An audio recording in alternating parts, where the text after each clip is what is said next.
Molasses is supposed to be slow. It's in the phrase, slow as molasses. Everyone knows it. But on January 15th, 1919, 2.33 million gallons of it moved through the streets of Boston at 35 miles an hour. It knocked buildings off their foundations. It ripped a steel train trestle apart, and in less than a minute, it killed 21 people. This is the story of the Great Molasses Flood, and why the thing that killed them was slower than a scientist could believe, and faster than any of them could escape. To understand how a tank of syrup became a disaster, you have to go back a few years to a company that saw an opportunity and cut every corner to take it. By 1915, the United States Industrial Alcohol Company needed a place to store massive quantities of molasses. Not for food. Molasses was a key ingredient in producing industrial alcohol, the kind used to manufacture munitions. With World War I raging in Europe, and America's entry into the war looking more and more likely, the demand for that alcohol was about to explode. So the company built a tank, a massive one, 50 feet tall, 90 feet across, capable of holding over 2 million gallons of molasses at once. And they built it fast, in the heart of Boston's North End, right next to the harbor, right next to homes, right next to a densely packed immigrant neighborhood. They didn't test it properly. In 1919, storage tanks like this one weren't even legally classified as buildings. They were called receptacles. That meant no permit, no inspection, no oversight. And almost immediately, there were warning signs. The tank's on-site engineer, a man named Isaac Gonzalez, raised concerns again and again. The tank groaned. It leaked. Local children would come by with cups to collect the molasses seeping out through the seams. For them, it was a treat. For anyone paying attention, it was a warning. Gonzalez reported these issues to his superiors. Their solution wasn't to fix the tank. It was to paint it brown, not to repair the leaks, to hide them. A darker shade of brown matched the color of the molasses itself, so the leaks would be harder to notice.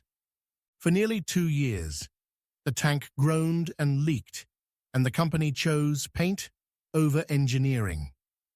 Then came January of 1919. 2 days before the disaster, a fresh shipment of warm molasses had been pumped into the tank, on top of the older, colder molasses already inside. The temperature difference caused the mixture to begin fermenting, building up pressure inside the tank. And Boston's weather was doing something strange too. After a stretch of brutal cold, temperatures had suddenly spiked above 40 degrees Fahrenheit in a matter of hours. At 12:30 in the afternoon, on January 15th, the tank gave out.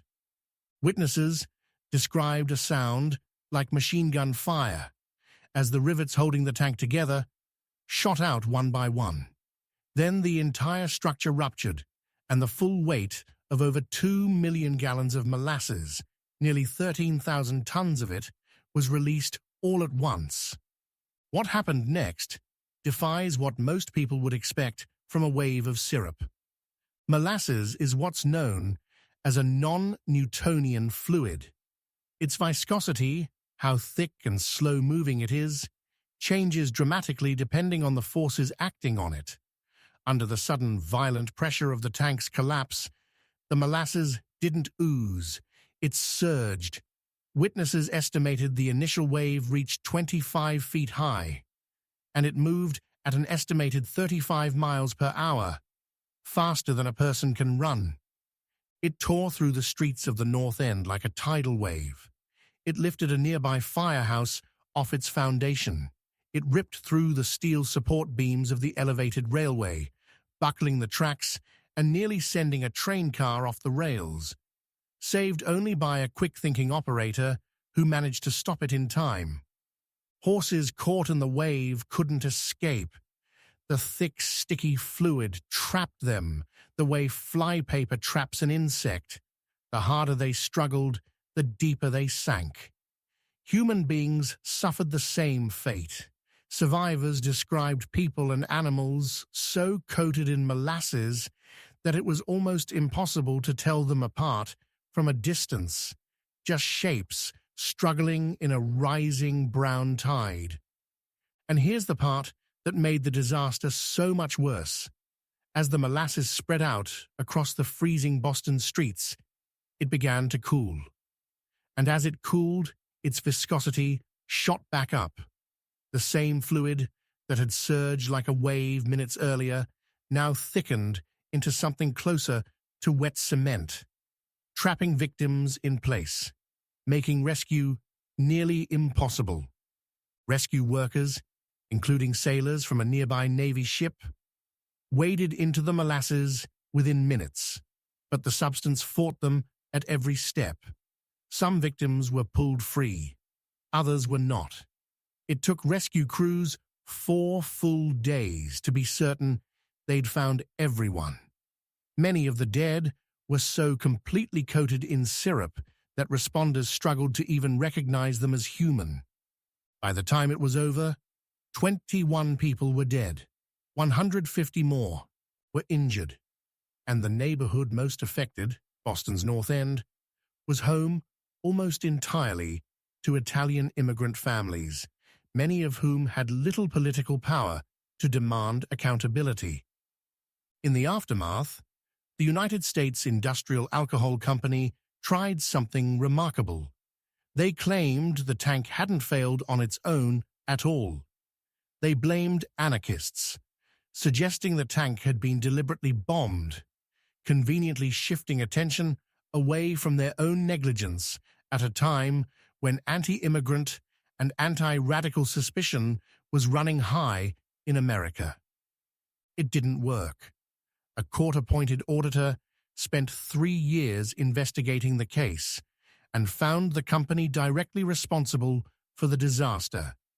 It was one of the first class-action lawsuits in Massachusetts history, and it forced the company to pay out over $600,000 in damages, the equivalent of more than $11 million today. But the impact went further than money. The case became a landmark moment in the development of modern construction regulation. Afterward, engineers were required to sign off on structural designs. Calculations had to be checked and verified. The kind of corner cutting that built that tank, the kind that gets covered up with a coat of paint instead of a real repair, became something the law was built to catch, not just something a community had to hope wouldn't happen to them. More than 100 years later, the Great Molasses Flood still occupies an unusual place in Boston's memory. For decades afterward, residents claimed that on hot summer days, you could still catch the faint, sweet smell of molasses drifting up from the pavement and the harbor.